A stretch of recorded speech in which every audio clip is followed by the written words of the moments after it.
a demonstradora do Espírito. Capítulo 2. Maria Udvarteter. Senhor me concedeu a missão especial de promover o espírito de unidade e amor.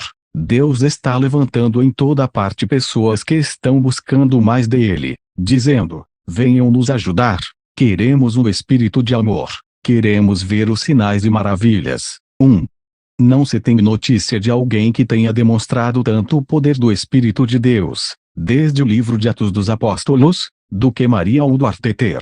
Ela foi uma mulher de visão e força espiritual formidáveis, que se manteve firme ante uma feroz oposição, levantou sua pequena mão e permitiu que o Espírito Santo espalhasse seu fogo. A irmã Ether viveu no plano espiritual como um canal poderoso da direção divina e das manifestações sobrenaturais de Deus. Foi uma fiel amiga do céu e preferiu perder sua reputação secular para ganhar a espiritual.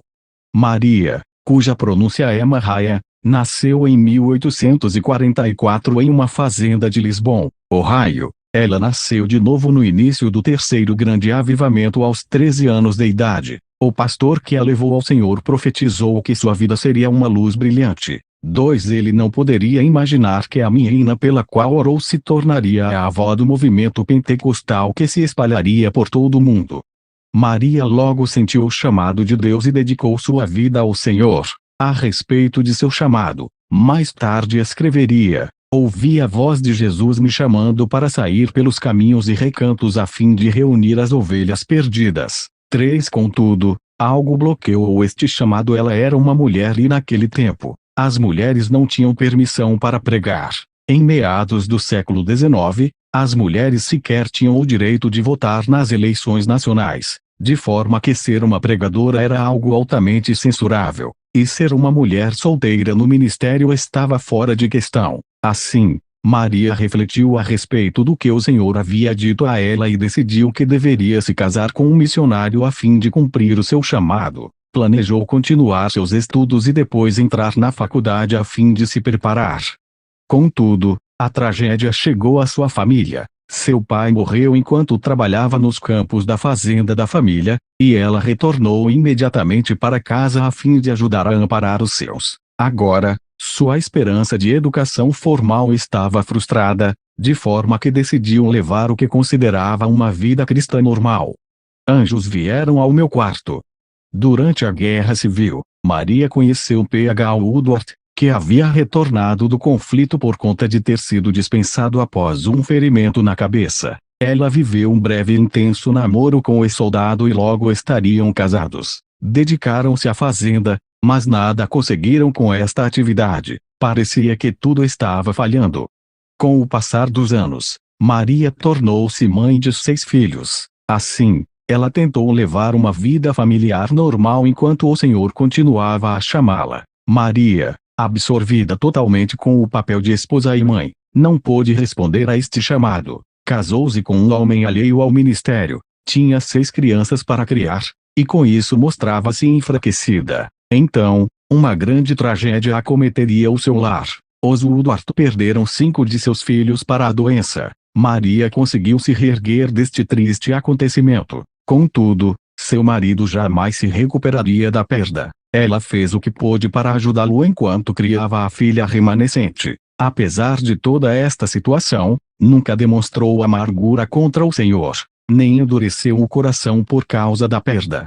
Maria, todavia, precisava de respostas para a dor que oprimia seu coração por causa da calamidade que se abateu sobre sua família. Recusando-se a desistir, ela começou a buscar a palavra de Deus. E, à medida que lia, percebia como as mulheres foram repetidamente usadas em toda a Bíblia. Leu a profecia de Joel que previa o derramamento do Espírito de Deus sobre homens e mulheres. Porém, Maria olhava para o céu e dizia: Senhor, não posso pregar.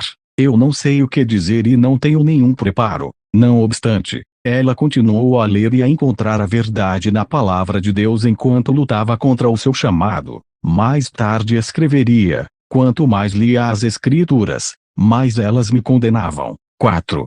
Então, Maria teve uma grande visão. Anjos vieram ao seu quarto e a levaram para o oeste, sobre planícies, lagos, florestas e rios, onde ela viu um vasto campo de trigo. À medida que a visão se descortinava, ela começava a pregar e via grãos que caíam em feixes. Então, enquanto pregava, Jesus lhe dizia: assim como os grãos caíram, pessoas cairão durante a tua pregação. 5. Finalmente, Maria percebeu que jamais seria feliz se não atendesse ao chamado. Em resposta a esta grande visão de Deus, ela se submeteu e com um sim ao seu chamado, pediu a ele que fosse ungida com um grande poder. Mulher não é sinônimo de fraqueza. Muitas mulheres que estão lendo este livro têm o chamado de Deus para pregar. Você tem recebido visões e unção do Espírito de Deus para ir e libertar os cativos. Deus tem lhe falado a respeito de cura divina, libertação e liberdade do Espírito. Portanto, jamais permita que espíritos religiosos silenciem o que o Senhor lhe falou. A religião gosta de anular as mulheres de seus ministérios, especialmente se são jovens. Você precisa aprender a obedecer a Deus sem questionar. Caso Maria tivesse respondido ainda jovem, possivelmente seus filhos não teriam morrido. Não estou dizendo que Deus matou seus filhos, apenas que, quando desobedecemos diretamente a Deus, nossas ações abrem a porta para as obras do diabo. Seu trabalho é destruir. O trabalho de Deus é trazer vida. Logo, aprenda a obedecer a Deus com ousadia. A ousadia atrai o poder de Deus e deixará seus acusadores sem fala em sua presença.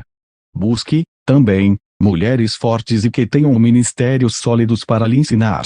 Deixe que estas palavras da irmã Ether revolvam o seu coração.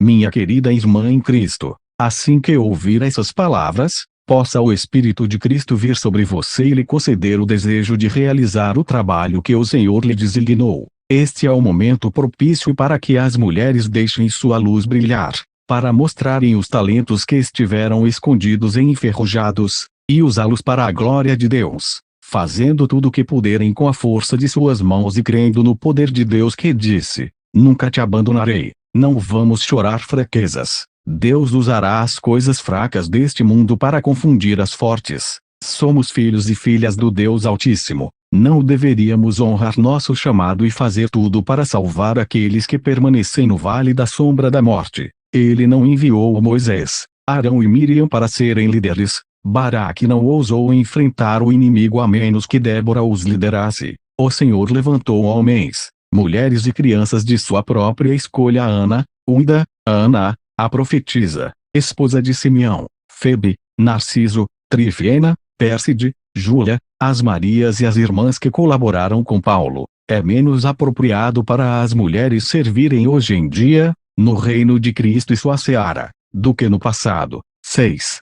Busque o Espírito de Deus por si mesma. Se for chamada, terá de responder a esse chamado. Obedeça a Deus sem questionar. Ele cuidará dos detalhes.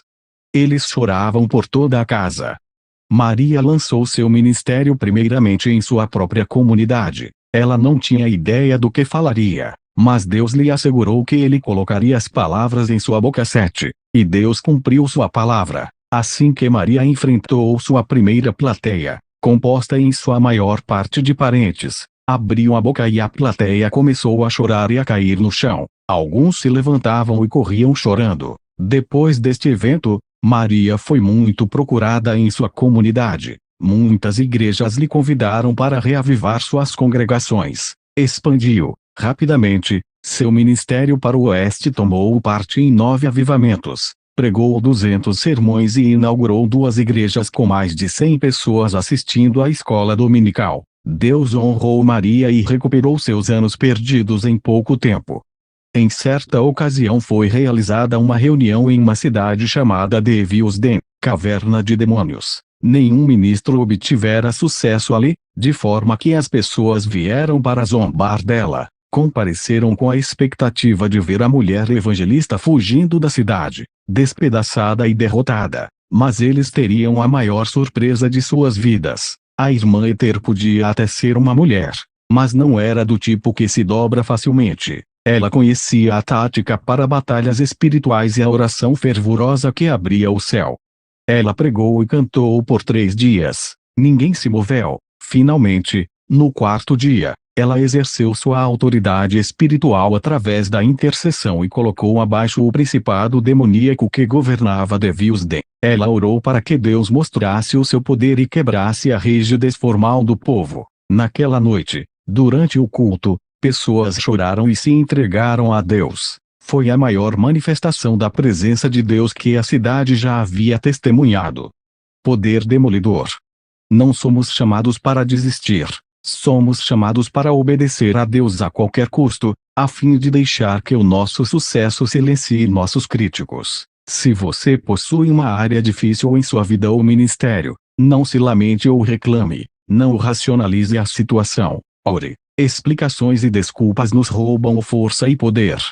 Não balance a cabeça e fuja. Use a autoridade que lhe foi concedida através de Jesus e destrua os poderes demoníacos que cegam as pessoas. Através da oração, invista-se de autoridade e construa um caminho claro para que o Espírito de Deus ministre aos corações das pessoas. A irmã Ether preparou seu espírito através da oração, resultando numa força invencível. Ela era conhecida como uma avivalista com poder para quebrar as forças que dominavam as cidades. Eles vieram gritando, pedindo perdão.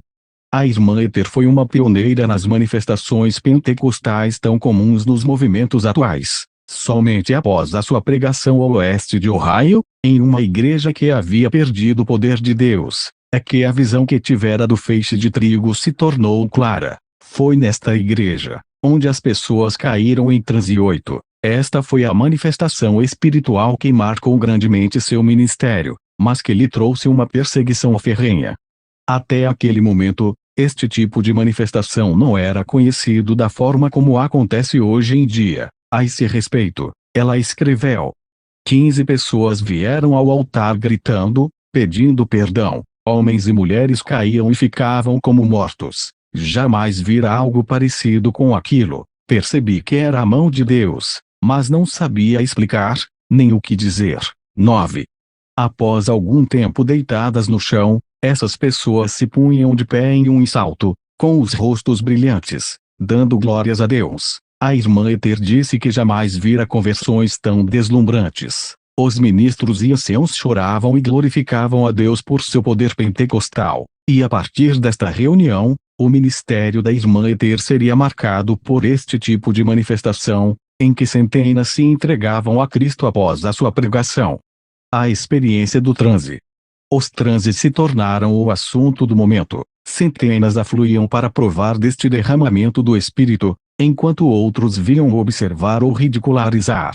Em determinado encontro, 15 médicos vieram de diferentes cidades a fim de investigar os transes. Um desses médicos era um líder, expert em sua área. A esse respeito, a irmã Ether assim escreveu: ele não quis admitir que o poder viesse de Deus. Ele se daria por satisfeito em provar que o fenômeno era outra coisa qualquer. Ele veio investigar, mas foi convidado a outra parte da casa. Concordou, na esperança de encontrar algo novo. Para sua surpresa, encontrou o seu filho no altar pedindo-lhe que orasse por ele. Ele não podia orar. Deus mostrou o que ele era, e o que estava fazendo. Então começou a orar em favor de si mesmo. Enquanto orava, caiu em transe, e viu os horrores do inferno. Estava caindo e, após uma terrível luta, Deus o salvava. A partir dali, começou a trabalhar para ganhar almas para Cristo. 10. A irmã Ether também narrou a respeito de um grupo de jovens mulheres que veio assistir à reunião com o intuito de se divertir imitando o transe. Contudo, elas foram imediatamente impedidas pelo poder de Deus, e sua zombaria se transformou em altos gritos pela misericórdia divina. 11. Certa vez, um ancião que havia viajado o mundo, estava visitando uma região onde Maria estava pastoreando. Ele era um homem religioso, de forma que decidiu assistir a uma das reuniões por curiosidade. À medida que a reunião prosseguia, ele fazia comentários jocosos com seus amigos a respeito da manifestação do poder. Cheio de orgulho, o homem rumou para a plataforma a fim de investigar.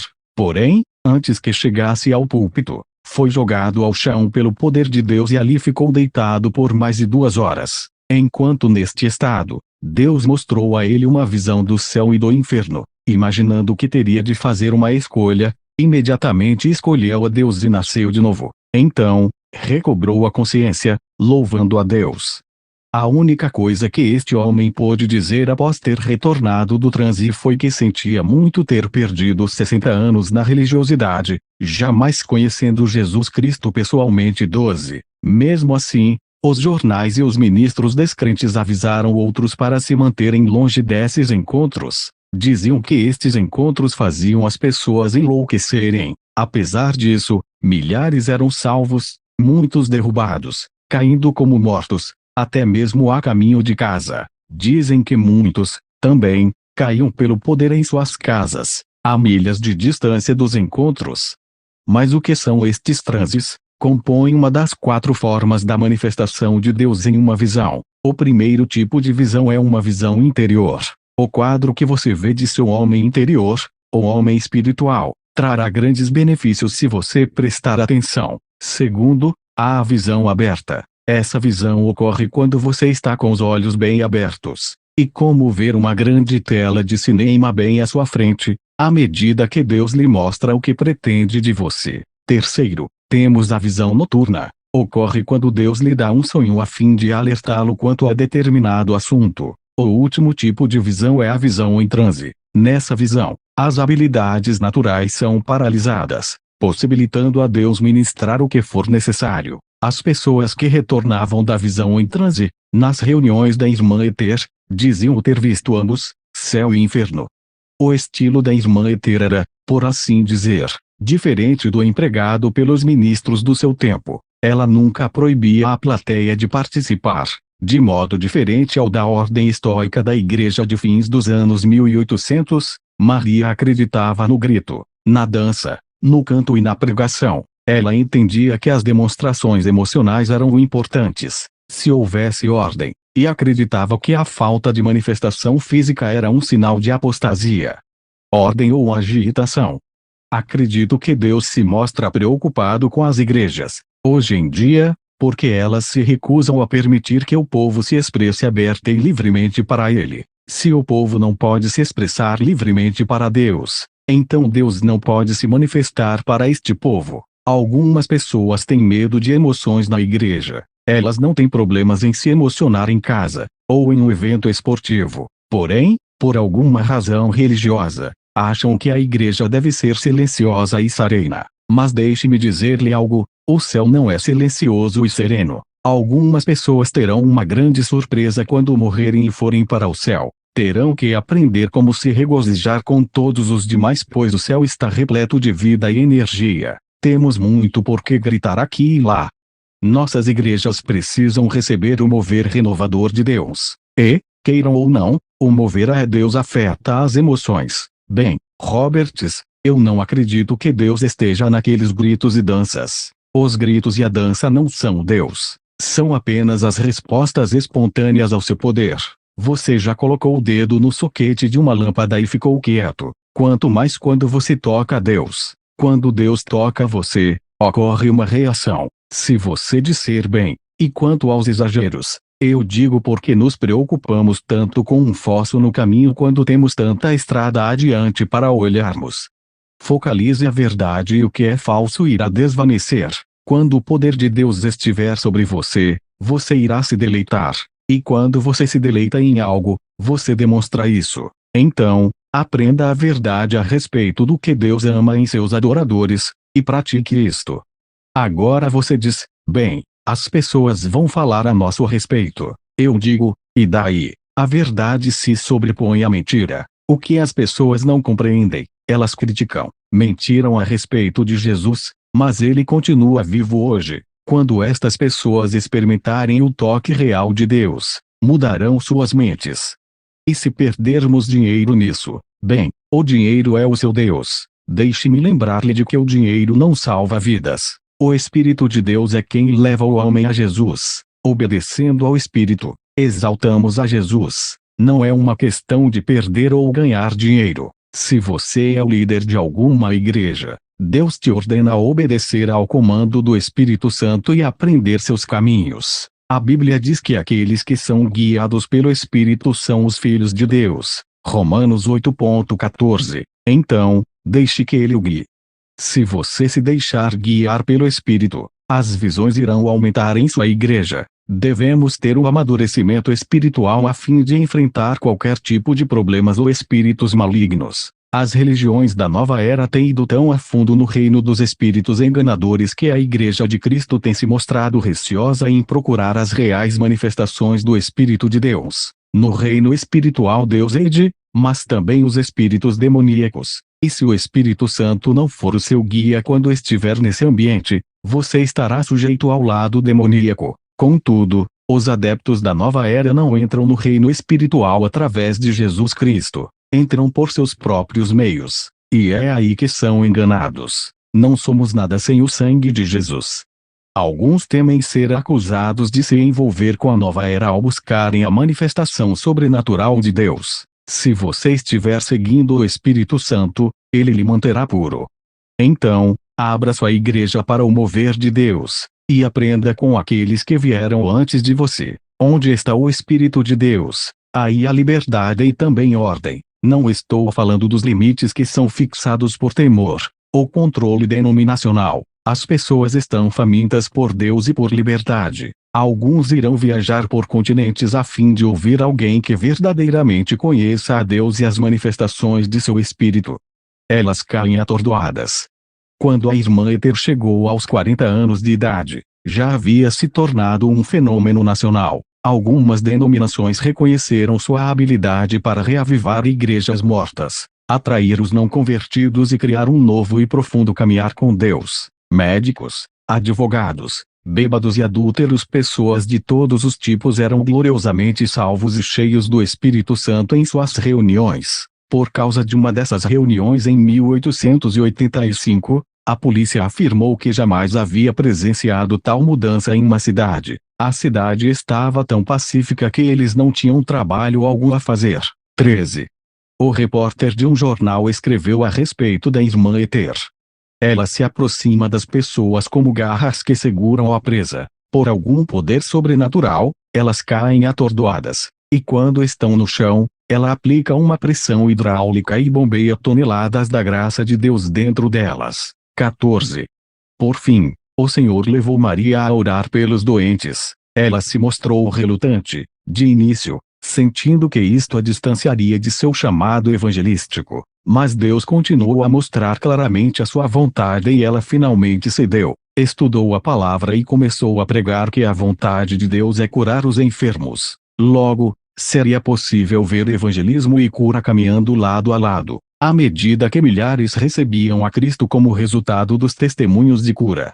Maria pregava que a manifestação arrebatadora do Espírito não era novidade, era algo que a igreja havia perdido. 13. Ela se recusou a ser levada pelas doutrinas prediletas da moda, desejando apenas que o Espírito Santo fizesse o seu trabalho.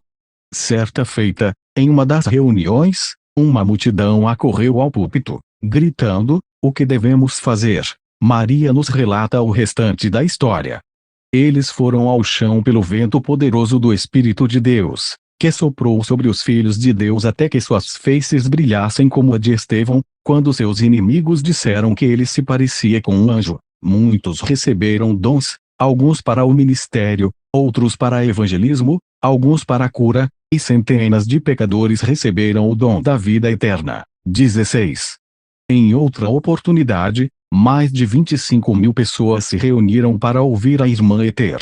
É bom lembrar que naqueles dias não existia um microfone. Maria escreveu dizendo que, mesmo antes de ela terminar o sermão, o poder de Deus caiu sobre a multidão e se apoderou de cerca de 500 pessoas, à medida que iam ao chão. 17.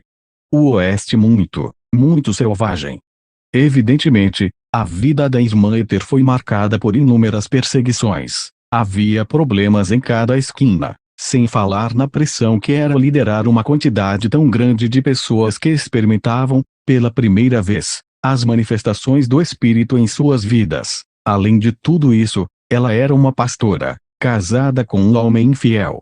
Enquanto ministrava em sua cruzada polêmica em Oakland, Califórnia, a infidelidade de P.H. Woodward veio à tona. A irmã Ether decidiu abandoná-lo, e enquanto durou a cruzada ficaram em quartos separados. Por fim, após 26 tempestuosos anos de casamento, em janeiro de 1891, divorciaram-se. Depois, em menos de um ano e meio, P.H. Woodward casou-se de novo e, publicamente, difamou Maria e seu ministério. Ele morreu não muito depois disso, em 21 de junho de 1892, de febre tifoide.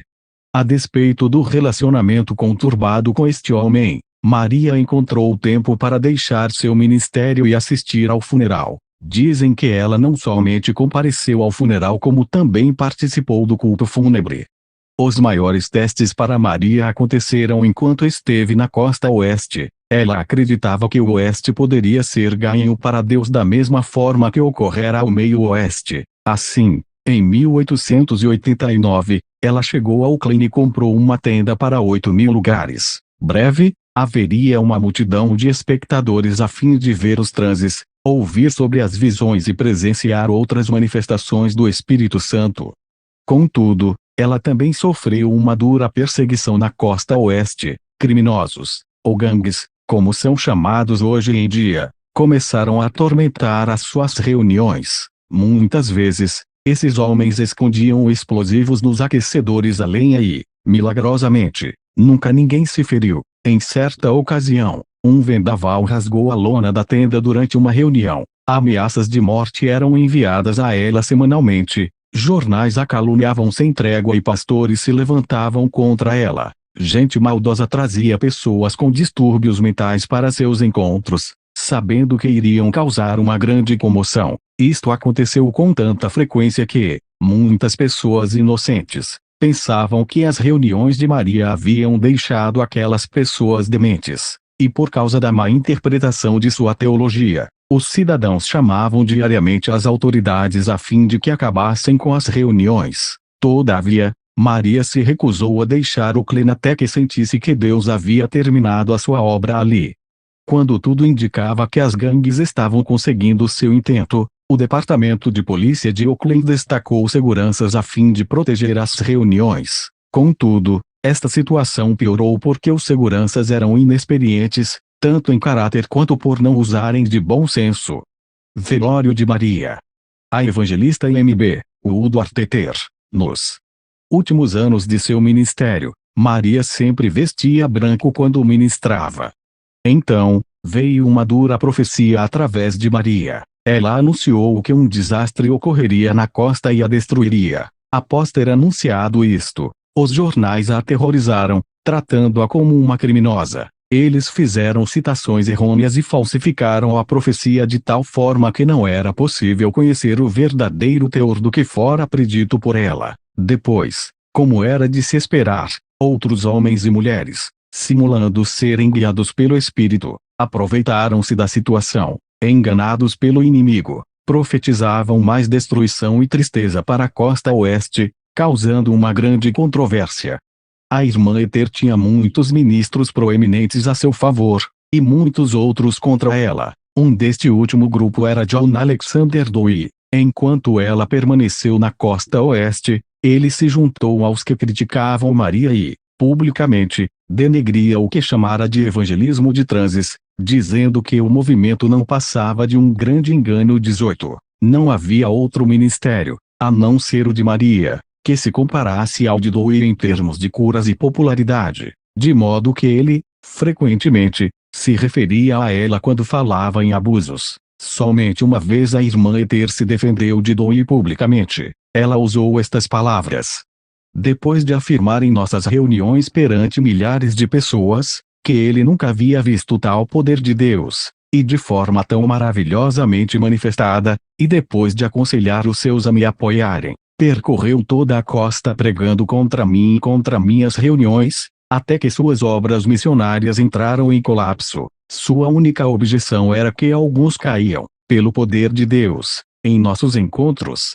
Ele fez conferências contra mim 2 ou 3 vezes em São Francisco, e disse que eu tenho parte com Satã. Muitos foram ouvi-lo, mas seu discurso se deu de tal forma que muitos se retiraram desgostosos no momento em que ele ainda falava. Eu disse às pessoas que eu havia sido sua amiga e que eu tratara como a um irmão, e que ele não estava lutando contra mim, mas contra Deus e sua palavra. Eu disse às pessoas que eu o entregaria nas mãos de Deus, e que eu seguiria adiante com o Mestre. Eu disse a eles que prestassem atenção na forma como nós iríamos sair disso tudo, e de como ele cairia em desgraça, e que eu estaria viva ainda, quando ele morresse. 19. A irmã Ether viveu 17 anos a mais do que John Alexander Dowie. Pode-se dizer que a irmã Ether cometeu alguns erros em sua cruzada em Auckland, mas não é de se espantar, tamanha a quantidade de ataques planejados contra ela. Contudo, devemos lembrar que em 1906, São Francisco sofreu o terremoto mais devastador da história da América. A profecia da irmã Ether em 1890, então se confirmaria. Ether também fez alguns bons amigos enquanto esteve naquele lugar, sendo um deles Kerry Jade Montgomery. Montgomery viera da costa leste a fim de conduzir reuniões na Califórnia. As duas se encontraram e desenvolveram uma longa amizade. Kerry e seu marido, George, foram peças fundamentais no desenvolvimento do movimento pentecostal e fundaram a Casa da Paz em Auckland. O casal apoiou bastante a irmã Ether durante todo o seu ministério. Presente de Deus.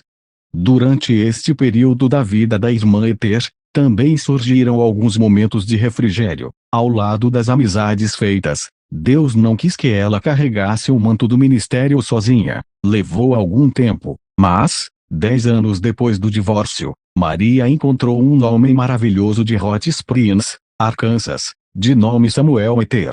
Deus lhe enviou o companheiro perfeito e se casaram em 1902. A irmã Ether nutria um grande respeito por este cavalheiro e, com frequência, referia-se a ele como o seu presente de Deus. Mais tarde, ela escreveu a respeito dele. Ele ficou comigo no pior momento da batalha, e desde o dia em que nos casamos, jamais recuou. Ele defende a palavra e todos os dons e operações do Espírito Santo, mas não quer nenhum fanatismo ou insensatez. Não importa o que eu lhe peça para fazer. Ele ora, prega, canta e é muito bom para trabalhar no altar. O Senhor sabia do que eu precisava, e tudo veio pela mão dele, através do seu amor e cuidado para comigo e com a obra. 20. 3 anos após o casamento com Samuel Ether, Maria desapareceu do ministério público e permaneceu em silêncio pelos 7 anos seguintes. Não se sabe a razão para esse longo silêncio. Contudo, quando ela ressurgiu, 7 anos depois, era tão poderosa quanto antes, tendo, agora, o suporte amoroso de um marido esplêndido. Samuel Ether amou e cuidou fielmente de Maria. Ele organizava todas as reuniões, e cuidou de todos os escritos dela, assim como da distribuição dos livros. Na verdade, o ministério da irmã Ether produziu diversos livros. Vida, obra e experiência de Maria Beulah Woodworth, evangelista. 2 Maravilhas e milagres feitos por Deus no ministério da Senhora M.B. Woodworth Ether em 40 anos. 3 sinais e maravilhas feitos por Deus no ministério da Senhora M.B. Woodworth Ether em 40 anos. 4 inários. 5 perguntas e respostas sobre cura divina. 6 Atos do Espírito Santo, publicado depois como um diário de sinais e prodígios. Alguns de seus livros foram reimpressos várias vezes, e alguns foram traduzidos para outras línguas. Embora tenhamos uma grande quantidade de livros de temática cristã em nossos dias, os livros da irmã Ether são bastante raros. Pessoalmente, já recebi ofertas de milhares de dólares por minha coleção particular, todas recusadas. Em minha opinião, nenhuma quantia em dinheiro poderia comprar os escritos da irmã Ether.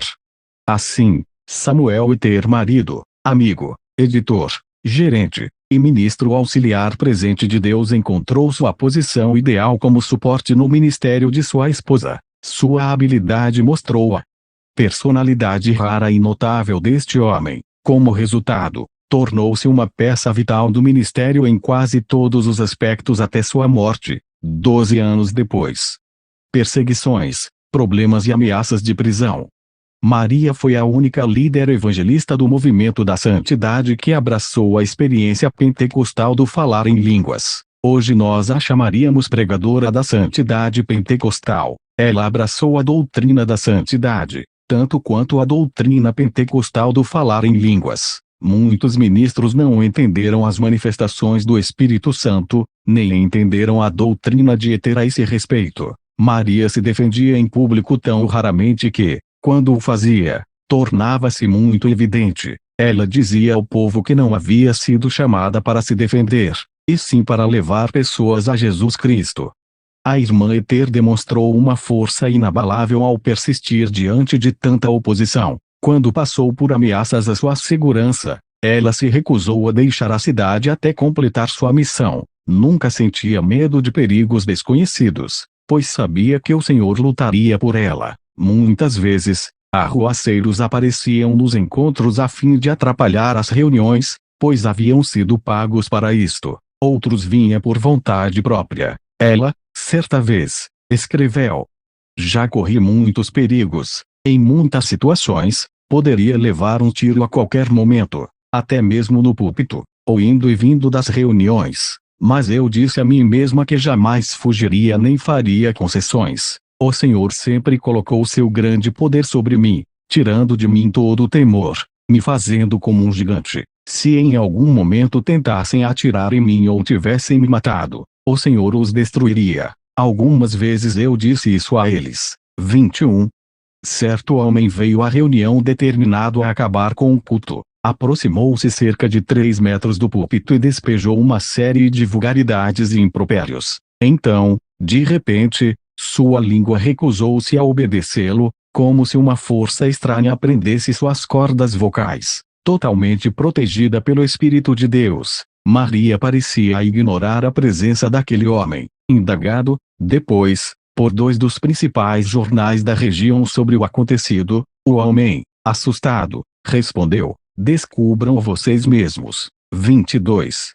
Maria foi presa 4 vezes durante seu ministério, porém, 3 destas intimações nunca a levaram à corte. O único lugar onde ela foi presa e levada à corte foi New England. Seu julgamento em Framingham, Massachusetts, foi baseado na acusação de que ela teria praticado medicina ilegal e hipnotizado pessoas fazendo-as cair em transe. Foi um grande acontecimento para a causa de Cristo, pois muitas pessoas testificaram a seu favor, relatando testemunhos pessoais que se pareciam com as histórias contidas no livro de Atos. O grande escritor e fundador da escola bíblica Bethel, E.W. Kenyon, estava entre estas pessoas que testemunharam. Kenyon, mais tarde, levaria avante um grande ministério de cura e ensino. Foi um autor prolífico. Muitos de seus livros são usados em escolas bíblicas ao redor do mundo.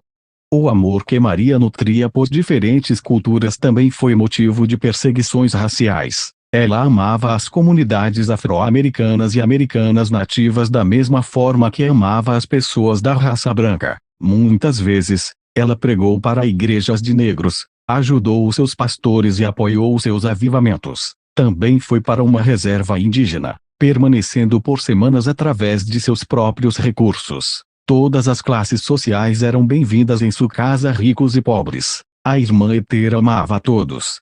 Nenhum circo. Não há nenhum livro capaz de descrever todos os atos do ministério de Maria Woodworth Ether. Ela foi uma fonte de força espiritual, humilde, muito parecida com uma avó comum, mas que exercia uma fantástica autoridade sobre o pecado, doença e demônios. 23. A irmã Ether não pôde aceitar todos os convites recebidos para ministrar, e os que aceitou, criaram uma comoção nacional jamais silenciada. Certa reunião foi planejada pelo então jovem pastor F.F. Bosworth em Dallas, Texas. Seus escritos sobre os encontros espetaculares ocorridos de julho a dezembro sacudiram o mundo. Como consequência, Dallas se tornou o centro do avivamento pentecostal.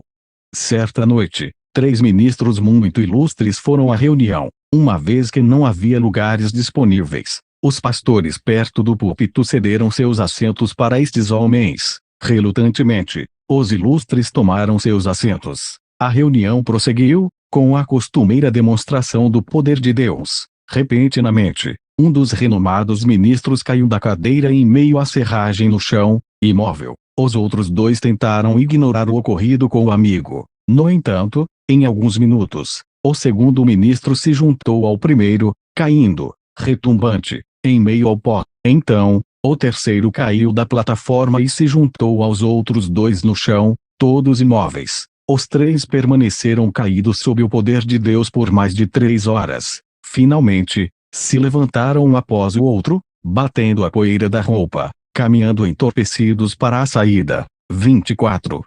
Milhares foram a Dallas, alguns depois de percorrerem mais de 3.000 quilômetros, trazendo enfermos e atormentados para serem curados. Um homem tinha 3 costelas fraturadas por causa de uma queda, mal conseguia permanecer de pé, tal a dor que sentia. A irmã Ether impôs as mãos sobre ele e fez a oração da fé. Instantaneamente os ossos que haviam afundado voltaram para o lugar.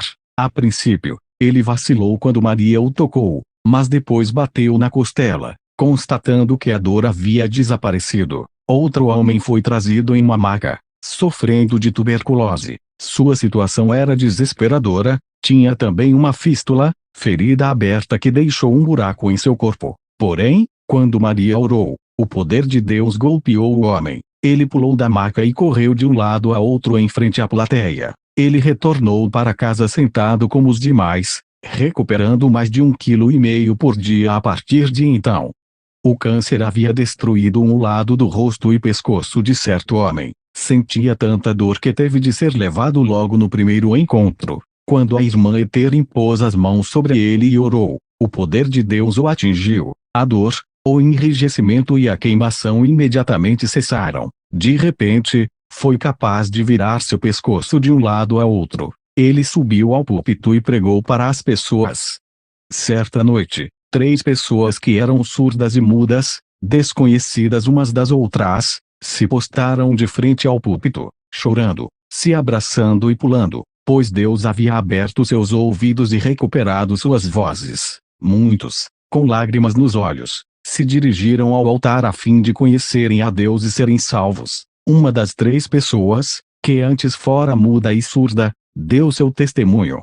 Quando a irmã Ether colocou o seu dedo na base de minha língua, e em seguida em meus ouvidos, ordenando ao espírito surdo e mudo para sair, Deus no mesmo instante abriu meus ouvidos e devolveu minha voz. 25. Outra irmã sofria com 2 problemas, câncer e tuberculose. Parecia um esqueleto vivo, fora desenganada pelos melhores médicos de Dallas, trazida em uma maca. Muitos pensavam que fosse morrer antes que a irmã Ether pudesse chegar a ela. Quando recebeu a oração, foi instantaneamente curada, pulando da maca e gritando. Ela assistiu a todos os encontros posteriores, todas as noites, sentando-se com os outros. Embora ainda parecesse muito magra, todos os que a conheciam diziam que ela estava ganhando peso e progredindo cada dia. O grande evangelista de cura e pastor, F.F. Bosworth, escreveu a respeito dos encontros em Dallas. Noite após noite, logo que o apelo era feito, todo o espaço disponível de 15 metros ao redor do altar era tomado por tantas pessoas doentes, atormentadas, e outras em busca de salvação e do batismo no Espírito Santo, que se tornava difícil transitar entre elas. 26. Em cada encontro dirigido por ela havia uma demonstração do poder do Espírito como nunca visto em nossa geração. Um repórter de Indiana escreveu: veículos de todos os tipos começaram a chegar à cidade bem cedo. Nenhum circo ou ajuntamento político jamais foi capaz de trazer tamanha multidão. 27. Outro escreveu que era a primeira vez que sua comunidade de Iowa pudera presenciar um ajuntamento religioso capaz de ofuscar um bom show. Ele relatou que funcionários do teatro foram ao local da reunião para ver o que estava atraindo o seu público. 28. O ponto de ruptura. Um empresário cristão bem-sucedido de Los Angeles, R.J. Scott, visitou Dallas durante esses encontros. Ele e sua esposa haviam sido batizados no Espírito Santo durante o avivamento da Rua Azusa. Contudo, neste período, a maioria dos líderes integrantes do avivamento da Rua Azusa havia se dispersado. Scott buscava uma forma de trazer de volta o mover sobrenatural a Los Angeles. Ele ouviu a respeito das curas milagrosas e se dispôs a ver se eram verdadeiras, e se a doutrina de Maria combinava com a sua. Jubiloso com o que viu, intentou pedir que Maria fosse a Los Angeles e presidir o que, segundo pensou, Seria o acampamento dos sonhos. Ele sentiu que ela possuía a força que Los Angeles precisava. Assim, a irmã Ether concordou em ir. Como se pode imaginar, milhares afluíram à área de Los Angeles, aos encontros ao ar livre. As reuniões aconteciam durante o dia e por boa parte da noite, atraindo milhares de pessoas de todas as partes da América do Norte. Tendas eram montadas e pessoas dormiam no chão. Na verdade, havia tantas tendas que foram formadas ruas entre elas com nomes como Avenida do Louvor, Alameda Aleluia e Avenida da Glória. Dessa forma, tornava-se mais fácil a localização de determinada tenda. Embora os resultados das reuniões fossem fenomenais, este Encontro Mundial de Los Angeles em 1913, Encontro Azusa Arroio Seco, também ficou conhecido como o evento que deu origem à primeira divisão do movimento pentecostal. Foi aqui que surgiu o debate em torno da doutrina só Jesus, unicismo ou novo tema. Este ensinamento teve origem em John G. Shepp, um homem que passou a noite em oração durante os encontros. Shepp acreditava ter recebido algo novo a respeito do uso do nome de Jesus, e correu o acampamento a fim de compartilhar isto com outras pessoas. Como resultado, as pessoas da costa oeste começaram a batizar apenas em nome de Jesus. Eram informadas de que se fossem batizadas na Trindade, teriam que ser batizadas de novo. Este pensamento dividiu o movimento pentecostal. O acampamento dos sonhos de Scott objetivava criar unidade dentro do corpo de Cristo. Em vez disso, produziu uma das maiores rupturas já conhecidas nesta geração. 29. Logo, o movimento pentecostal estaria dividido em outros grupos que enfatizavam uma série de doutrinas. A irmã Ether fez o possível para se manter fora destas controvérsias. Ela acreditava que o ponto mais importante era dizer aos pecadores que Jesus estava voltando, através da pregação de sua palavra e com demonstração de sinais e prodígios. Ela sustentou melhor esta posição em um sermão intitulado Não Negligencies o Dom que é em ti. Nessa mensagem, ela disse: os embaixadores de Cristo devem cessar toda essa querela. Todas essas teorias desnecessárias devem ser abandonadas. Essa ou aquela doutrina, que enfatiza a obra terminada ou a santificação que produz controvérsia entre os santos, deve ser deixada de lado. Paulo diz que a pregação tem que ser feita com demonstração do Espírito e de poder. Deixem a palavra agir com a demonstração de poder, de forma que as pessoas possam ver o que Deus tem para elas. 30. Logo a irmã Ether desenvolveria a política de pregar apenas em encontros que não tivessem doutrinas exageradas. Anos mais tarde ela diria que o unicismo era a maior ilusão que o diabo já inventara. 31. Eletrificou a todos nós.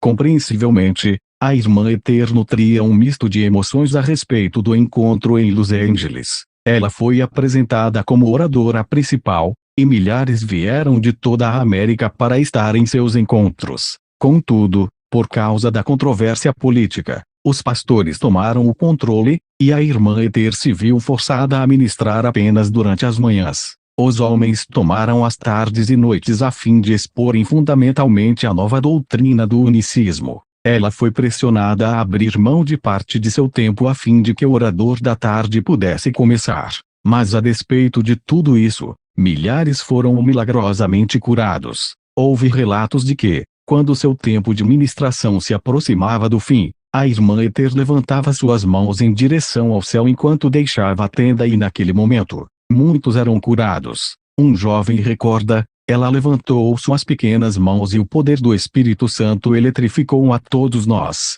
32.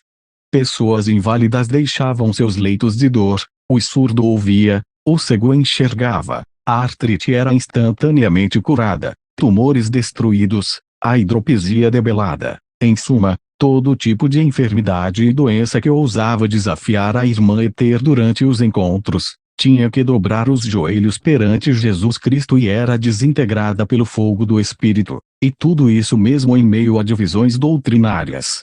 Elizabeth Waters lembra assim estes encontros: lembro-me como se fosse ontem, eu e uma amiga empurrando minha mãe em uma cadeira de rodas por 6 ou 7 longos quarteirões. 2 homens enormes colocaram a cadeira de rodas em frente ao púlpito circular que já estava rodeado de muitas outras cadeiras. Estava tão quente que minha mãe implorou para que eu a levasse de volta para casa, mas insisti que ficasse. Para a glória do Senhor, foi indicado, por revelação, que sua cadeira de rodas deveria ser colocada sobre o púlpito, onde uma pequena e linda senhora, que jamais esquecerei, falou com a minha mãe. Eu a F.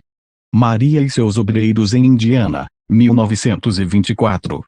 Vi respondendo com um meneio de cabeça, e então ela, a irmã Ether, bateu em seu peito. Pareceu-me rude. Era como se um raio a tivesse atingido, fazendo-a saltar e correr de alegria. Todo o povo gritava. Duvido que tivessem assistido algo parecido antes. Muitos outros milagres foram presenciados. Quase tivemos que amarrar minha mãe à cadeira de rodas na volta para casa. Ela queria andar, mas estava fraca, uma vez que estivera presa à cama por 2 anos. Quando chegamos em casa, minha avó e outros vizinhos estavam esperando por nós. Minha mãe levantou-se da cadeira de rodas e subiu as escadas. Todos gritaram e choraram. Daquele dia em diante minha mãe estaria totalmente curada, saudável, bem nutrida e temente a Deus. 33.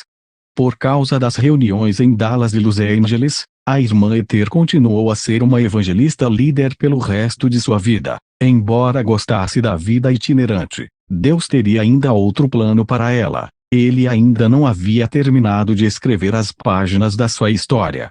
Histórias do Tabernáculo.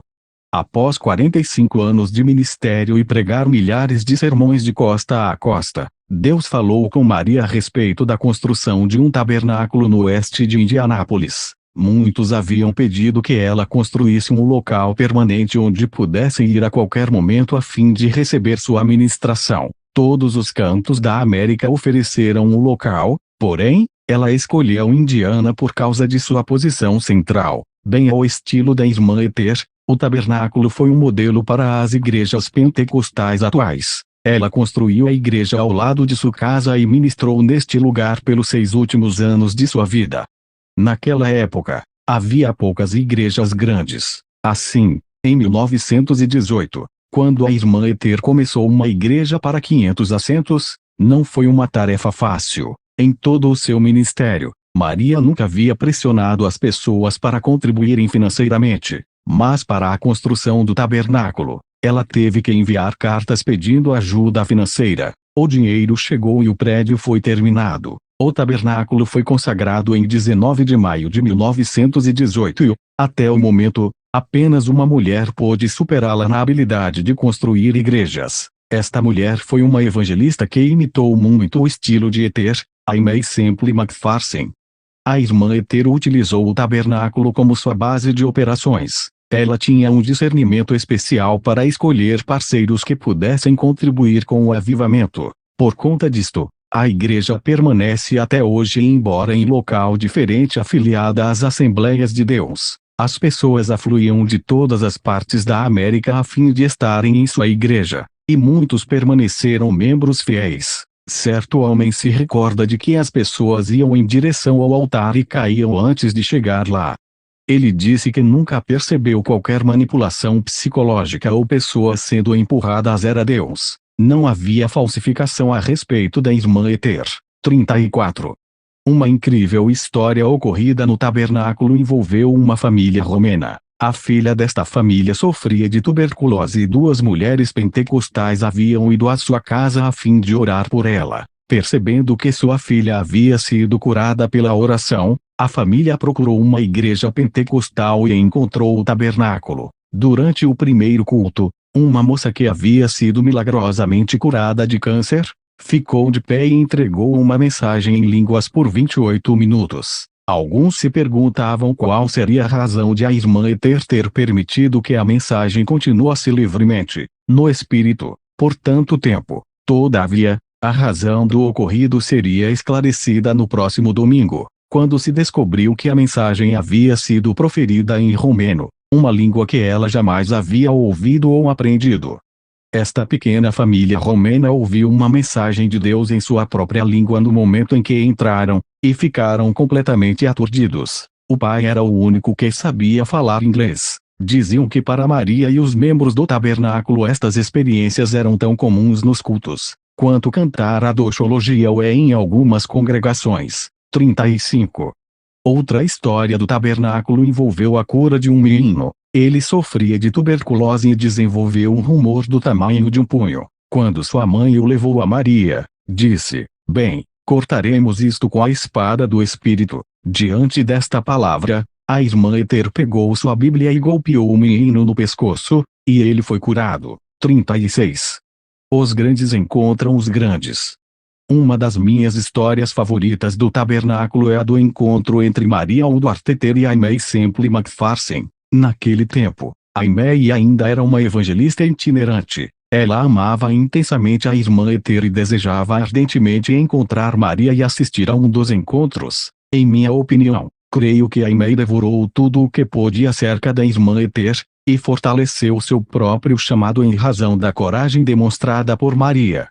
Havia um alerta de gripe na cidade de Indianápolis até a chegada do carro do evangelho de Aimee. O alerta finalmente terminou na noite em que ela chegou e Aimee atribuiu o fato a um ato de Deus. Em 31 de outubro de 1918 ela escreveu em seu diário: "Esperei anos para conhecer a irmã Ester, tenho falado mais acerca disso nos últimos meses. Desejo ouvir sua pregação e estar em suas reuniões. Amanhã o tabernáculo da Senhora Ester estará aberto e eu satisfarei o desejo de meu coração. Glória." Após o encontro, Aimee escreveu: "Regozijamo-nos e louvamos ao Senhor juntas. O poder de Deus caiu, derramando suas bênçãos sobre nós." 37.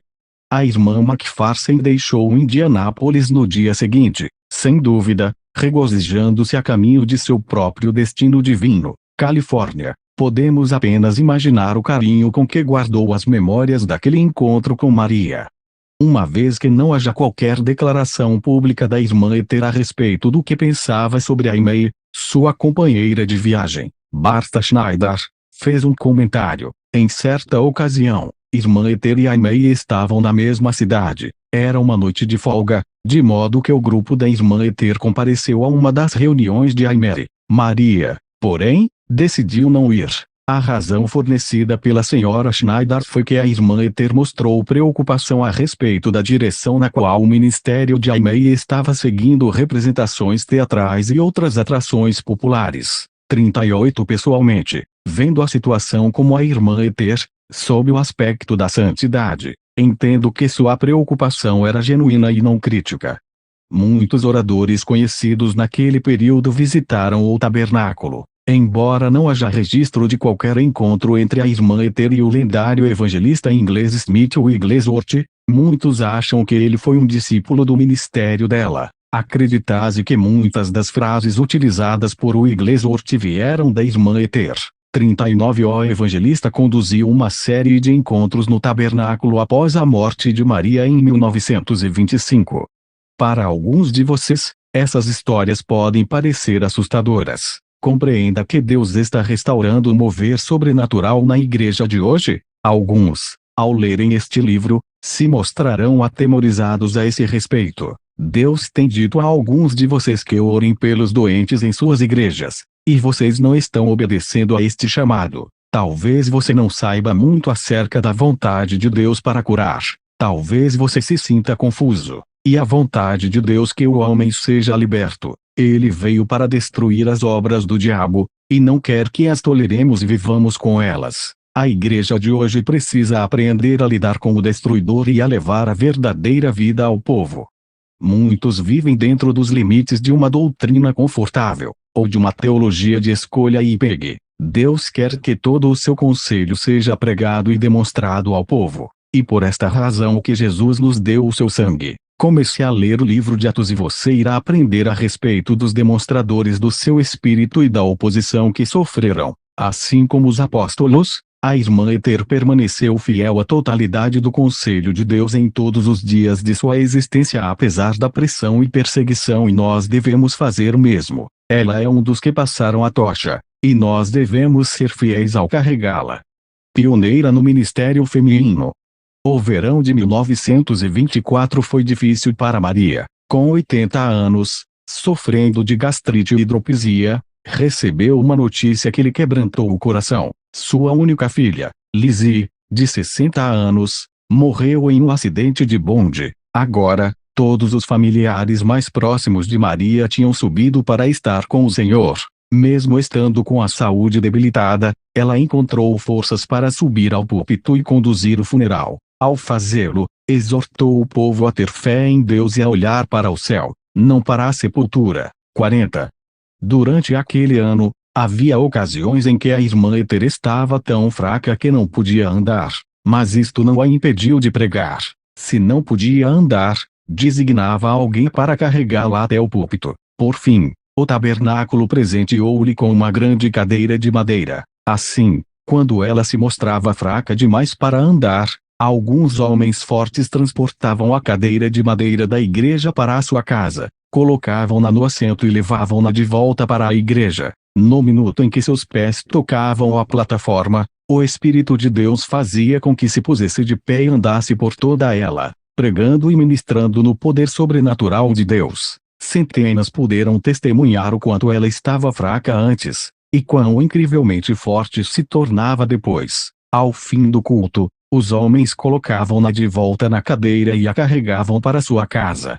A fé da irmã Ether fazia com que ela continuasse, quando muitos já teriam desistido. E conveniente lembrar que, naquele tempo, ela já havia ultrapassado os 80 anos. Não havia aviões e outras comodidades naquele tempo. Não existia ar-condicionado ou as facilidades modernas que temos hoje. Ela atravessou a nação em carros pequenos e trens, muitas vezes dormindo em tendas, quando o dinheiro era escasso ou nenhuma acomodação havia sido providenciada. Mas ela não se importava com isto. 3 semanas antes de morrer, o Senhor revelou a Maria que era questão de dias a sua partida para receber seu galardão. Durante este período, uma senhora lhe trouxe flores. Agradecendo, a irmã Ether disse: "Logo estarei onde as flores são eternas." 41 Algumas vezes ela chegou a pregar sermões àqueles que a visitavam em casa. A respeito de sua morte, Auguste Feix, um obreiro da igreja, escreveu: "Poucos dias antes de seu falecimento, ela me chamou, segurou-me a mão e disse: 'Irmão Feix, você entende que estou indo para onde é o destino de toda a carne?' 'Sim, mãe', respondeu ele. 'Você tem sido fiel ao nosso ministério por todos esses anos', replicou ela. 'Agora, eu creio que as bênçãos de Deus deverão continuar sobre você, logo não estarei aqui para ajudá-lo.'" O fim de Maria Udwarteter veio calmamente, à medida que mergulhava em um profundo sono. Sua visão estava boa para alguém de sua idade. Sua lucidez se manteve intacta até o fim. Não houve um momento sequer durante sua enfermidade que ela não pudesse conversar tranquilamente com qualquer pessoa a respeito de qualquer assunto. A todo momento os santos vinham a ela tomar conselhos. Alguns vinham direcionados pelo Espírito a fim de orar por ela. Outros vinham para receber oração. Ela impunha as mãos sobre os doentes e orava pelos necessitados. Ela fez isso até o fim. Ministrava ao mesmo tempo em que sabia que sua força estava se esvaindo rapidamente. Ela costumava falar repetidamente durante seu ministério que preferia gastar-se por Jesus a enferrujar-se. 42. Antes que a irmã Ether fosse ao encontro do Senhor com a idade de 80 anos, ela enterrou todos os 6 filhos e seus 2 maridos. Pregou milhares de sermões de costa a costa. Manteve-se vencedora sobre gangues e ministros corruptos. Foi pioneira no ministério feminino e manifestou firmemente o poder do Espírito Santo com sinais poderosos e maravilhas. Ela não tinha formação, não se importava com aulas de seminário e não perdeu tempo em explicar o modo como Deus agia. Ela pregou um evangelho bem simples. Se ofereceu totalmente a ele e teve fé para ver sinais e maravilhas. A única paixão de Maria era ver o evangelho avivado e presenciar pessoas sendo dirigidas pelo Espírito. Ela pregou muitas vezes com lágrimas rolando pela face, implorando para que as pessoas se chegassem a Cristo. Suas reuniões e ensinamentos serviram de base para o surgimento de muitas denominações pentecostais, incluindo as Assembleias de Deus, Evangelho Quadrangular e outras denominações similares. A família atual de ETTR. O legado de Maria somente foi lembrado em 1977. Seu tetraneto, Tom Levin, Sentiu vontade de pesquisar sua árvore genealógica. Para sua surpresa, descobriu e foi um parente seu bem próximo foi uma pequena pregadora pioneira de nome Maria Udvarteter, também conhecida como Vovó Eter. Ela havia sido uma evangelista famosa, fundadora de uma igreja não muito longe de sua casa. Ele indagou a respeito com sua mãe Mary, mas ela não pôde relatar quase nada, uma vez magia e muita informação havia sido perdida. O Sr. Slevin recusou-se a desistir. Pesquisou os livros e sermões de Eter, lendo o material continuamente. Logo, sua própria vida seria influenciada pelos sermões dessa mulher, alguns pregados há mais de 80 anos. Slevin disse: quando li pela primeira vez os seus livros, imaginei que estivessem exagerando em razão dos incríveis milagres relatados. Assim, fui a outras cidades pesquisar através de microfilmes. Li antigos jornais e descobri coisas maravilhosas. Descobri que as histórias em seus livros foram absolutamente verídicas, e que os jornais deixaram de fora muitos milagres. Slevin e sua mãe ficaram tão curiosos a respeito da vida de Eter que foram ouvir a pregação de um evangelista que havia recebido a ministração da irmã Eter quando ainda menino. Este evangelista, Grasco Russell, era o garoto que, ao receber a pancada no pescoço com a Bíblia da irmã Eter, foi milagrosamente curado. Quando a mãe de Slevin atendeu o apelo para receber oração, o evangelista disse: o mesmo Deus que respondeu às orações de sua bisavó está aqui hoje. Ele irá responder às suas orações do mesmo modo. Depois disso, a mãe de Slevin foi batizada na igreja afiliada ao ministério de Eter.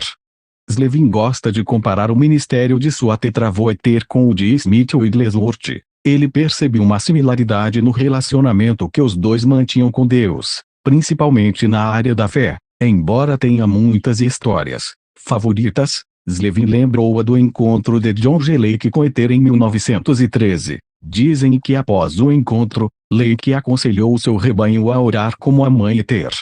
A partir desta pesquisa, Slevin compreendeu melhor a personalidade de sua tetravó. O que mais me impressionou, conta ele, foi como ela dedicou completamente a sua vida a Deus. Maria era diferente de muitos hoje em dia. Ela ia onde Deus a levava. Não importava se para 20 ou milhares de pessoas. Seu tempo pertencia a Deus. Nunca estava ocupada demais para fazer o que ele pedia. Todos eram importantes para ela, pois eles eram importantes para Deus. Esta é a razão pela qual Maria conhecia tão bem a Deus. Eis o motivo pelo qual ela podia socar o estômago ou bater no pescoço de alguém. Ela conhecia a Deus e sabia que ele iria curá-los. 43 Não resta dúvida de que a herança espiritual da irmã Eter será perpetuada através da família de Slevin.